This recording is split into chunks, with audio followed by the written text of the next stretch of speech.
you this afternoon? Excellent. Thank you. Great to see you virtually, but I'll take that. I will too. Thank you. Thank you for joining me today for our coffee, our little coffee chat. And I wanted to give a little brief introduction about your background. You were appointed Maryland's Secretary of the Environment by Governor Larry Hogan in 2015. In that role, you serve as chair of the 9-state regional greenhouse gas initiative, or Registry. And prior to your present position, you previously served as president of the U.S. Water Alliance and as assistant administrator for water at U.S. EPA. And full disclosure, you're also on TCR's board of directors / council of jurisdictions. Yes. Excellent. So we're so enjoy working with you in that capacity as well. So I want to just dive right in to focusing about Maryland's work on its economy-wide GHG reduction plan. And can you give us any sneak peeks on what's really innovative and late-breaking in terms of what Maryland is doing to advance climate action? Yeah, it's exciting to not only be part of TCR, but also to be part of the state of Maryland's innovative and very ambitious approach to climate change. And Governor Larry Hogan, a Republican, pro-business governor, absolutely embraces our climate work, our progress towards bringing people together. The state, like several other states, has a very aggressive plan for reducing greenhouse gas emissions. In Maryland, it's getting more and more ambitious. It's reduce emissions 40% by 2030. We're working on making it up to a 50% reduction by 2030. And what the governor unveiled was a legislative package for clean and renewable energy to get us to 100% clean electricity by 2040. And the key is embracing not just renewable portfolio standard, which is extremely aggressive, one of the most aggressive in the states, but it's also to use forms of clean energy and homegrown energy, really put a focus on homegrown clean energy. So it focuses not just on the energy sector, but also on the transportation sector, which is obviously, since it's over 40%, the largest contributor to greenhouse gases, it's a big deal.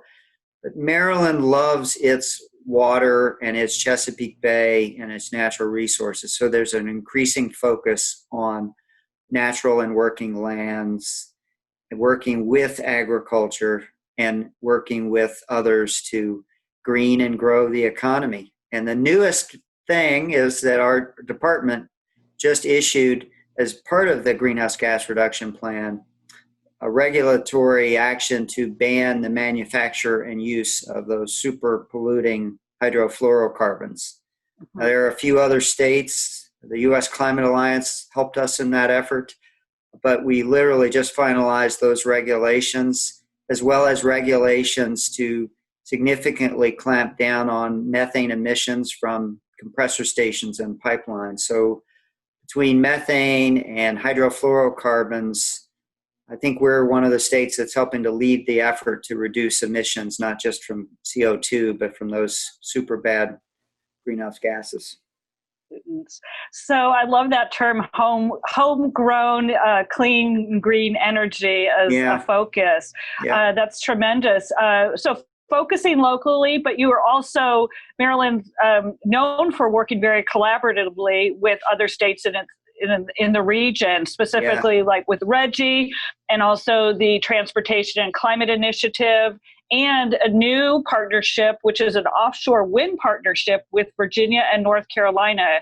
Can you tell me a little bit more about those initiatives? Yeah, and from the perspective of the big, wide open West, Maryland and many other states along the mid-Atlantic and the Northeast, we're very small. We're almost like European. We're all close together. So it really emphasizes regional collaboration. in 2007, the Regional Greenhouse Gas Initiative was launched with its auctions, and I would say that it has, over the last decade, has proven to be, particularly over the last 4 years, the biggest success story of, on a totally bipartisan basis, of governors, Republican and Democratic, slashing greenhouse gas emissions from their power plants in half, essentially, and significantly increasing their GDP, the economy in those states. So it's a market-based approach, like the Western Climate Initiative, but it was the first, and it continues to be very successful and very popular. And that was a model over the last several years for states, again, about a dozen states in the Northeast and New England and Mid-Atlantic, to see if a model for RGGI could be applied to the transportation sector. So we are literally in the final stages over the last another month or so of finalizing an MOU that governors would sign, just like was done with RGGI, to begin the process of states actually doing the regulations to be part of an exciting new transportation-based cap and invest program to greatly reduce emissions from the transportation sector and generate proceeds that states can choose to invest in clean transportation, mass transit, environmental justice. It's a big deal, and we'll see, but we're all working hard. Georgetown Climate Center is helping to facilitate that effort. Yeah, for us in Maryland, we're not a big state geographically. We have over 6 million people. We're the most densely populated state, I think, in the nation. We really need to look, when it comes to meeting our incredibly ambitious renewable portfolio standard, we don't have a whole lot of options for onshore wind. So we really need to look at the Atlantic Ocean. And there are a couple projects that are pending federal approval right now, really big game changers for us. But the idea is partnering with Virginia and North Carolina. And so just a few weeks ago, the governors of North Carolina, Virginia, and Maryland signed an agreement to work on a regional basis to promote the development and streamlining of the processes for offshore wind and energy development in the Atlantic coast off of our state's shores, and work towards tapping into the very powerful economic argument for the supply chain for the whole industry to support, and grid decisions and permitting decisions to really make a go at this enormous and necessary opportunity for offshore wind development. It doesn't mean it's all easy. There are a lot of issues still, and for some locations there's concern about viewshed impacts or other impacts of offshore wind or environmental or national security, but we're committed to the progress of offshore wind. So those are exciting regional collaborations that we're very much involved in. Thank you for asking that. Definitely fascinating to hear about. Can you speak to whether the offshore wind partnership, is that something that can scale up to include more states if they wanted to be involved? Yes, it certainly is. It's a great question. And which reminds me of one of the most exciting developments over the last few years is how the Regional Greenhouse Gas Initiative is growing. Mm-hmm. I've just been very fortunate to be involved in the leadership on the board of directors for that effort. And so we're so excited that in January, the Commonwealth of Virginia will be joining. New Jersey rejoined a year ago. And Pennsylvania, despite some of the headwinds, the political headwinds, is working really hard to also join RGGI. And Virginia and Pennsylvania are huge in terms of the potential for increasing the size of the market for putting a price on carbon and slashing those emissions. So the growth potential of the offshore wind partnership is also something that's very much in the minds of the governors. And Ben, you have participated as part of the TCR reserve delegation to the UNFCCC conference. I had to hide away as a baggage stow, but I snuck my way over there. You got there. You got there. You're really welcome. And you were accompanied by a bipartisan colleagues from a number of other states to these conferences. Yeah. And so, and you spoke on behalf of your governor about the need for bipartisan cooperation on climate action.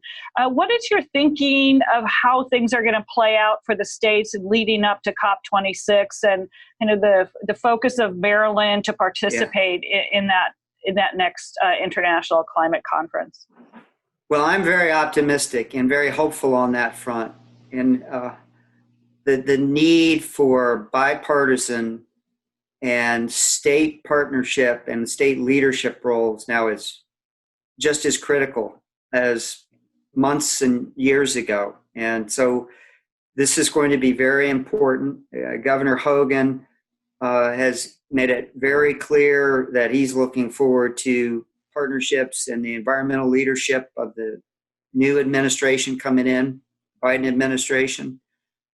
And this phrase, climate federalism, which some people are using to emphasize that next year and the following years, it really, let's not lose sight of the fact that, yes, we absolutely need federal leadership nationally and internationally, but we also need to make sure that these states are very much involved and in close partnerships with the federal government. And so the idea that on a bipartisan basis, states with federal leadership, that the federal government that really wants to be there and be part of the international COP meetings, this is going to be, I think, a big boost. I'm really excited about it, the momentum that can be provided.